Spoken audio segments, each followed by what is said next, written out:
Hey everyone, in today's update I am thrilled to share with you the latest step in the development of the Ghost Betwixt, and that is the development of these talent cards.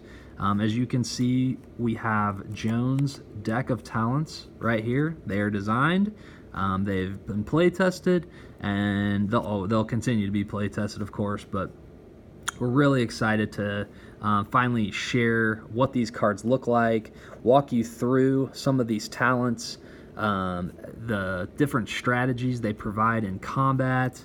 I'll tell you a little bit about how you learn the talents, and then we'll walk through some of these cards and how to read these talents. So let's begin with how you learn talents and the different options you'll have when you level up to the talent class levels. So how that works is you get to level up to 8 times in the Ghost Betwixt Chapter 1, and certain levels you reach will allow you to learn a new talent. So you start at level 0 because none of the family members are trained fighters, so I thought it'd be kind of fun to keep them at, or begin them at level 0. When they hit level 1, likely after mission 1, they'll be presented with, when they level up, they'll be presented with an option of choosing one of 2 talents. So for Joan, I'll show you here in a minute, she has the option to choose a healing ability or an offensive ability, okay? But before you reach that point, you begin the game with a starting talent. So each family member begins with a starting talent, and Joan begins with Quick Patch. So what does this say? It says roll a light green die. So we have our prototype light green die right here. Heal yourself or an adjacent family member, that's what FM means, the number of hit successes or weapon effects on the die plus 1. And then this is the cost, so focus point 1. So that's kind of like her magic points. She starts with a max of 6, all right? So if you use this, you'll roll the die, and boom, we got a hit success. So 1 plus 1 is 2, so she can heal herself or an adjacent family member 2. All right, so that's how that works. Now, the next card is Quick Patch level 2. So when you level up, certain levels will award you new talent points, and then there are other ways throughout the game that you can learn new talent or receive new talent points as well. You spend those talent points to level up your talents. Each talent can be leveled up all the way to level 3. All right, so you can choose your favorite talents and invest in those. So it just gives you additional options and customization when it comes to your characters, which is really fun. So this card is the exact same card we just read, except you get to roll a green die instead. Notice how there are 2 symbols on this die, so you can, if you roll that die face, you will have 2 plus 1, so that'd be 3 hit points, okay? And then level 3 is again the same, but it gets the exclusive blue die, which there's a lot of symbols on that one. I do want to say real quick, these dice are prototype dice. We just finalized the design of the new dice, and I think they look incredible. And we actually just sent the new designs over to our manufacturer, and they are currently being printed right now. So myself and our designer should be receiving the new actual physical dice pretty soon, and then if we like what we see, we're going to start printing those soon. So the manufacturing process is underway, which is so awesome to say. All right, so that was the starting Joan's starting ability. Next up, this is going down her kind of healing side of her tree. Okay, so this is class 1 talent. So when you reach level 1, you can choose this, or you'll see in a minute a talent called Holy Blood. So checkup, if you choose checkup and you have this card, this means it is passive. This infinity symbol, it is passive. You always have it. You always get the benefit. So it says, after the fighting phase, so a fighting phase is an entire battle. So if 5 monsters attack you, that whole thing is one fighting phase until they are all defeated. So after a fighting phase, you get to roll a light green die. If a hit success is rolled, a random family member gains refreshed 1. That is a helpful condition that a family member can receive that will give them some ongoing healing. Same card, except you get a better chance with the light blue die. And then level 3, same thing, except you get to roll 2 light blue die. Cool? All right, next up, this is Class 2 talent for the Nurse of Life, the healing side of her tree. This says, roll 2 light green. For every hit success, remove a condition from yourself or an adjacent family member.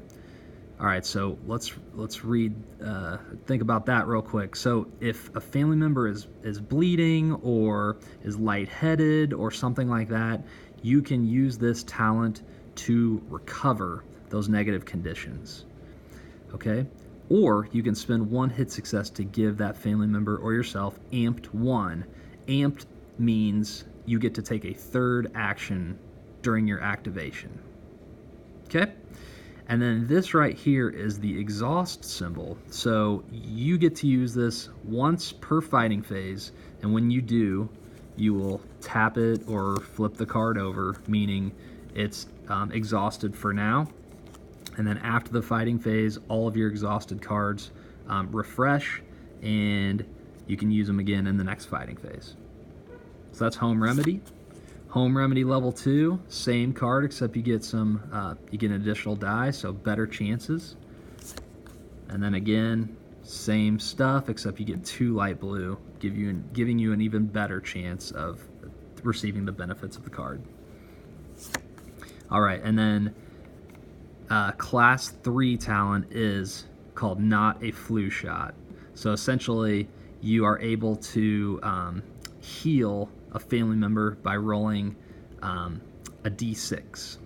So I won't talk too much about this one. We are still making some very final tweaks to it, but this is an additional, more powerful healing talent than her starting talent, Quick Patch. And yes, you have 2 actions per activation. You can use 2 separate talents. You just can't use the same talent twice in an activation. So you can double this up with Quick Patch if you want. And then this symbol here means, so you spend 1 focus point, and then you will add this charge token to the card. So that's 1 action. So you kind of have it loaded up. And then when you actually want to use it, you will then spend the charge token to use the action, or to use the talent. Okay? And then I circled that because we're still making some final tweaks. So that's just a little note reminder to myself. So we won't spend too much time on this, but of course, as you level these up, you're going to have better chances of healing. So that is the offensive side of Joan's tree, Nurse of Life. Now let's look at, I'm sorry, that was the healing side of her tree. Now let's look at the offensive side of Joan's talent tree. And it's called Doctor of Pain. Okay, so when you level up to level 1, you have the choice between,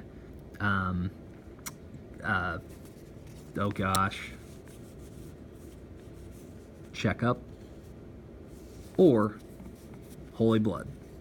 And Holy Blood means you exhaust the card and you add a charge token, and then you can spend that charge token to add spirit damage 0 to an attack action using syringe ammo. So she fills her syringe up with potentially like holy water or something like that. Now notice it says damage 0. Spirit damage 0. That means if the monster isn't weak to spirit damage, it's going to do 0. But if it is, you'll notice on its monster card it will say, it'll have this symbol and it'll say +1. So you essentially add this plus what's on the monster's card, which it'll say this +1, so it would do an additional damage to a monster that's weak against spirit damage. If you level it up to level 2, then it's spirit damage 1. So even if a monster isn't weak against spirit damage, it's still going to do damage 1. If it is weak against spirit damage by 1, then this card will do 2 additional damage to that monster. I promise it'll make sense when you have the cards all laid out in front of you. And then level 3, still damage 1, but you can add 2 tokens to the card. So you can use it basically twice per fighting phase. Sedative syringes, similar concept, except you add the disarmed condition. Some monsters are equipped with monster weapons. If they are disarmed, the monster weapon is basically flipped over and it does not take effect for one of their activations. So that's a very good, very powerful negative condition you can inflict on a monster. Same thing here, except you add weakened 1 as well. That means the monster does half the damage it normally would. And then notice the difference here. This one has a weapon effect symbol, so you have to roll a weapon effect to use it. Level 3 does not. It's just automatically added to the attack, which is pretty sweet. Okay, and then diseased blood. For class 3 talent, this is exactly like Holy Blood, except you're doing sickly damage is what it's called. And they read exactly the same. So if you have the Holy Blood card and the Disease Blood card and you're dropping all sorts of tokens on them, you're going to be able to do a lot of different types of elemental damage. So guys, that is about it. Again, this is Chapter 1's talents. You know Chapter 2 is on the way as well, and there's going to be more talents to learn as our fun little series of games continues. But as you can see, there's a lot of character customization packed into just Chapter 1 of this game. So we can't wait for you guys to experience all this in person. So thank you guys for watching this. Please let me know if you have any questions at all of how these work, and I'd love to hear your thoughts. Thanks so much. We'll talk soon.